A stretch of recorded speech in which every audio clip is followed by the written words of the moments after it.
Let's move on to the next team on our list. It's the Pittsburgh Steelers here. And Dylan, we had a conversation to start the show about the running backs, and you were making just one of your stupid faces. We're talking about Najee Harris and his workload. What? See, there it is. That's the face. That's the face right there. It's just the face. What is it? What are your thoughts on Najee Harris? Because now there's reports coming out of camp, out of mini. Can we stop? Just the worst. Can we stop with this reports about a lessening a workload for Mr. Najee? Can we stop with that shit? He did say it himself. I don't care who says it.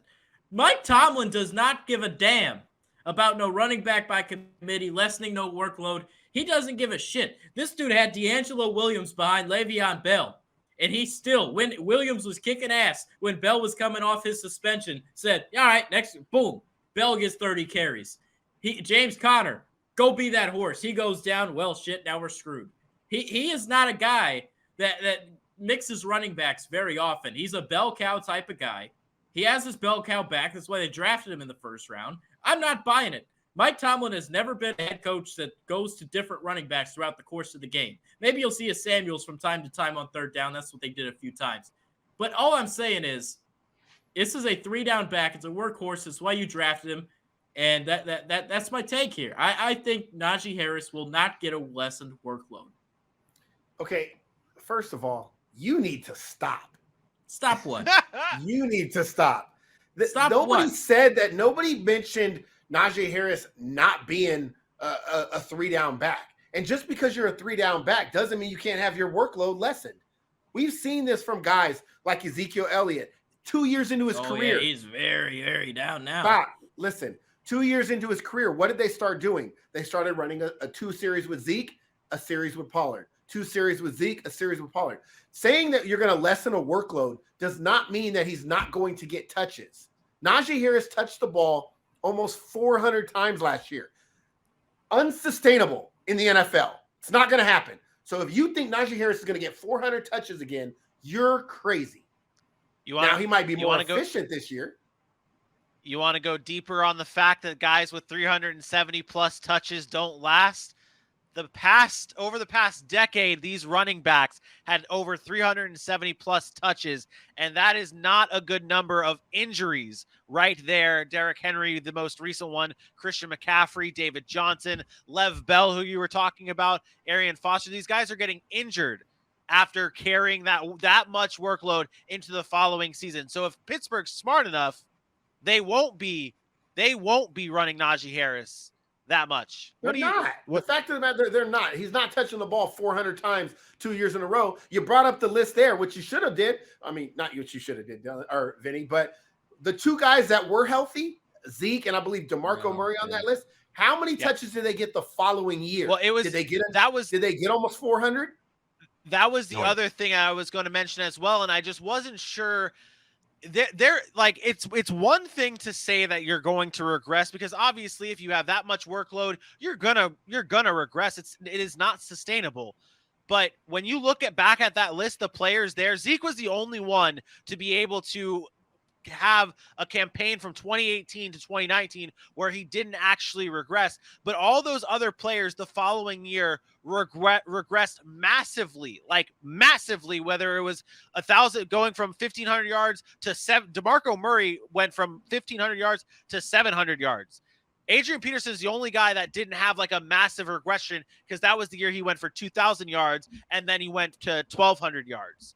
So when you are giving a running back that many touches, it does not favor you the following year, whether it be injury or a massive drop off. What are you shaking your head at? What are you shaking your head? You're wrong. I see 2 Steelers on that list. Why'd they do it twice? They didn't do it twice. That's the point. The list there says they did get 400 carries. The following year they got hurt. That's what that list says. They couldn't do it 2 years in a row. That's why your point is debunked. There is no way Najee Harris is touching the ball almost 400 Bell times. got over 400 times, multiple times in Pittsburgh. That's not what we're talking about. Why? It's a Mike Tomlin back. That's my point. That was my driving force. Is Tomlin doesn't give a shit. No. Your driving force was why can't he do it again? First of all, Le'Veon Bell had 1 year over 300 carries. 1 year. In that 2017. No, that's touches. That's touches. You're not listening, Dylan. Touches are different than carries. And even when you bring up Le'Veon Bell's numbers, in 2017, he had 321 carries, 85 catches. That was the only year he was at 400. We're talking about him not being efficient. We're talking about his workload being lessened. I'm not. What I'm saying is that's the only time Le'Veon Bell went almost 400 carries or touches. He never did it again. So you're saying Najee Harris is going to do it back-to-back years, which no running back has done. None. Including Ezekiel Elliott, who's on that list. He didn't touch it 400 times. That's the point, is we're saying the workload is going to be lessened no matter what you say, because no player sustains that type of workload, especially at the running back position. Now, if you want to argue he's still going to get work, yes. Is he going to be a 3-down back? Yes. Is he going to get a lot of touches? Yes. Is he going to get almost 400? No. He also doesn't have dink and dunk Ben Roethlisberger back there with no arm to throw the ball to, where he's just going to dump it off every play. So for fantasy purposes, going into the Najee Harris and the potential lessen workload for him, we're basically, from what I get at here from the panel here, is that it won't matter for fantasy. Najee Harris is still going to be a very valuable back, whether he has that massive workload that he had last year or whether he has just 300 touches this year. We're not concerned about Najee Harris, right? As a fan from fantasy only. I'm more excited. Correct. I'm more excited than what? The guy. More excited than for what? Than last year for Najee Harris. You think with the less touches, he's going to be more effective, and it's going to be a better year. You lost your damn mind, because I'm not saying that. I think I'm trying to figure out why, because you're like, oh, I'm more excited about it, but then why the hell are you more excited about it if you don't think he's going to have a better season? What are you excited for with Najee Harris then, Dylan? I'm more excited because he's going to have a better year. That's what I just said. You said, are you still drafting him? Are you still excited about it? I said, I'm more excited about him. Wait, you think he's going to have a better year than he had last year? Absolutely. At the same, why are you guys making those faces? Because you just got done saying how he's Najee Harris finished, I believe, as the RB3 last year. Yeah, he's going to have a better year than he had last year. Mm-hmm. Okay. All right. I do believe I don't believe you had Najee Harris in your top 5 in your running backs or your he didn't. Finishers, Dylan. I think I did. He was in his top 10 list.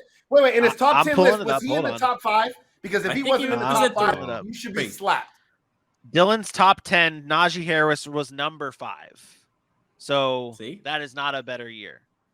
Yeah, how is that a better year? Can't be wrong. Someone's wrong every once in a while. Not all those guys are staying healthy.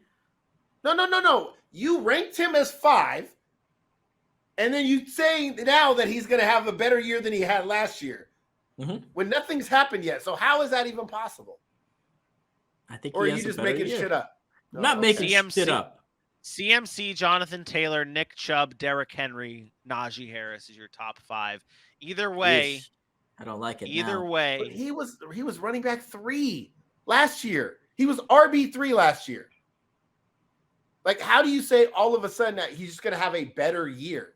It doesn't even make sense. No, you don't say that about top 5 running backs. Like, it's hard to do. You refrain from those words.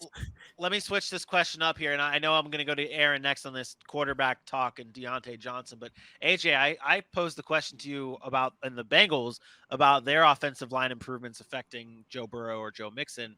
Does offensive line help Najee Harris this year at all? We talked about last year how bad it was.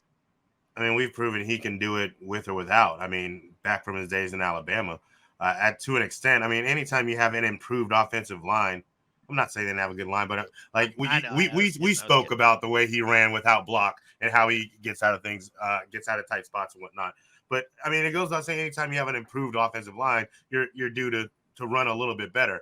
I think it's more on the quarterback play that's going to come into account here. Like you said, you don't have the dink and dunk, but do you have the wherewithal of the quarterback of a Mitch Trubisky, or if Kenny Pickett ever gets in there, that they are going to check down and look for Najee as their blanket over and over again? And maybe his workload becomes less in the run game, but it's raised in the passing game because of the fact that these quarterbacks may be looking to check him down to save themselves time and time again. And I know he had a lot of catches last year, if I'm not mistaken, but I mean, I can see the same thing happen again. Yeah. Yeah. I mean, it was huge. And he's proven his due, though. So, like, I could also see it being schemed up where he's in the 80 catch, 85 catch range as well. That's tough to do. Don't get me wrong. I know it's an astronomical number, but he can do it. He can do it. You're talking about 9 more catches. He had a career. He had an amazing year last year. Him getting 74 catches was like mind blowing to most people. And now you're saying it's only like 9 more catches. Well, yeah, he already was breaking history and shit as a rookie with 74. As a rookie, now he's a better player. No, it's not about the player. It's the design of the offense and the lack of quarterback play that they had last year in offensive line. So the quarterback didn't have a chance to set and throw anything down the field, which means it was like drop back, dump it off to Najee, drop back, dump it off to Najee because I'm dying here. The offensive line play will improve his efficiency as a runner, but it will also improve the fact that they have more time, which will allow them to push the ball down the field more, which will eliminate some of his targets, some of his catches. So, Aaron, what is this? Trubisky back there now. What is this? We're talking about quarterbacks here, Mitch Trubisky or Kenny Pickett this season for the Pittsburgh Steelers. Talk about Najee Harris all you want, but there's another big-time player on that offense, and his name is Diontae Johnson. What is his outlook for this upcoming season? You are a big Diontae Johnson supporter. You have been in the past. He is a fantastic wide receiver. He now does not have Ben Roethlisberger throwing to him. He's going to have Mitch Trubisky and or Kenny Pickett throwing to him. What is Diontae Johnson's outlook heading into 2022? I don't think it matters who's throwing him the football. Big Ben wasn't good. Like we talk about Big Ben like he was in the prime of his career. Big Ben has not been good for the past 2 or 3 seasons. I think the improved offensive line play is huge. You guys brought it up. They did address the offensive line. Mitchell Trubisky is a more mobile quarterback than Big Ben. It'll allow the receivers to have more time to get open. I think that's a huge help to Diontae Johnson, Chase Claypool, George Pickens, and some of those guys. Whether it ends up being Kenny Pickett or Mitchell Trubisky, they're both they're able to move more freely than Big Ben. I think the receiving core for Pittsburgh is about what they were last year. I don't see in it a huge shift. I think you lose a little bit in the area of the smarts of Big Ben, the experience of Big Ben, right? You lose that part of it, but you gain back the athleticism of the younger guys that can move around and extend plays and allow these guys to get open. I think Diontae Johnson is a top 10 wide receiver. I've always thought he's been a top 10 wide receiver talent, and I don't think that changes this year. He's going to be a huge target share. They are going to be behind. They're still not really that great of a football team, in my opinion. They're going to have to play from behind. He's going to get a lot of targets and top 10. Hell, Mitch Trubisky made Taylor Gabriel look good. And I'm a Mitch Trubisky believer in the right system. Like, protect him like some of the other quarterbacks get protected in this league. And I'm not saying he can be great, but he can win some football games. Yeah, Diontae Johnson is a very special wide receiver, and I think he's going to have a great year, possibly a top 10, possibly top 12 receiver in this league next year, or in fantasy next year.